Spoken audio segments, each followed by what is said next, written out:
News' very own Calvin Robinson. Calvin, thank you very much. Can you just explain to me exactly what's going on here? What is racial equality training? It's a nonsense, that's what it is. And the universities have gone entirely woke because it's counterproductive. What we have at the moment is the fact that if you are Black African, you're twice as likely to get into university than if you're white British.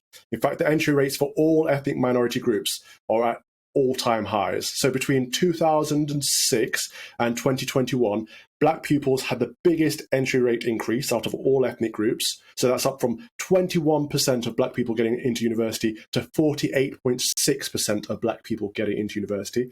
We've currently got 72% of Chinese pupils getting into uni, against 33% of white pupils. There is a clear racial disparity. There is clear racial injustice going on, but it's not in the way that the universities and these political groups are lobbying. It's actually a fact that white pupils have the lowest entry rate into university between 2007 and 2021. So if we want to address the imbalance there, we need to be looking at the bigger picture, and that's clearly not what's going on. Yeah, really good statistics there. And isn't that the point? Because in order to measure how open a university is for ethnic minority students, surely there are already statistics that exist, such as the intake of ethnic minority students and how well they're doing at universities. Those are very objective measures, aren't they? Why are universities resorting to using these fluffy things about measuring, decolonising the curriculum and things like that when there already exist measures? No, it's just virtue signalling. This decolonise word, it just means remove dead white men. It is racist. And I'm currently at Oxford University. I've got 1 month left here. I know you were here very recently, Mercy.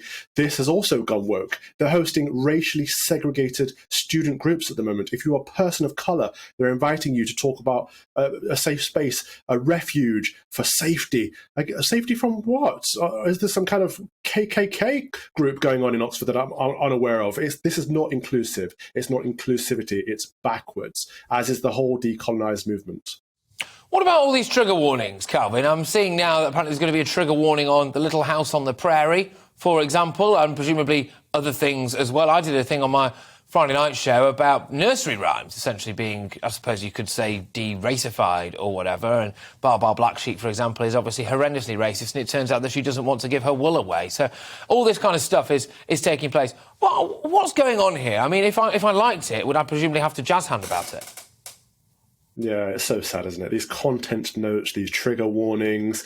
We're creating sensitive little flowers that aren't prepared for the real world. I think university should be the most challenging place. You should be able to challenge all ideas and have good, open, honest debate. But we're de-skilling individuals at this point. We're no longer preparing people for what they're going to expect outside of the bounds of university. What's going to happen when you get into a real-world environment and someone uses a word you don't like?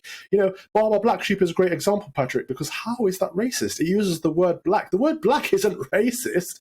It's a nonsense. And what these universities need to do is actually get their act together. And at the moment, we have very few working class people getting into universities. And instead of fixing that, they're just lowering the entry requirements. It's a reverse snobbery right now against private schools. Anyone that went to a good school is being bullied out. Whereas what they needed to do is make it so that people who are in state schools get a better opportunity. That doesn't mean welcoming people without the grades and the criteria. All of the things that they're doing, all the measures across class and across race in universities are back to front. They're avoiding common sense in order to look good. It's easier to look good than to actually do good.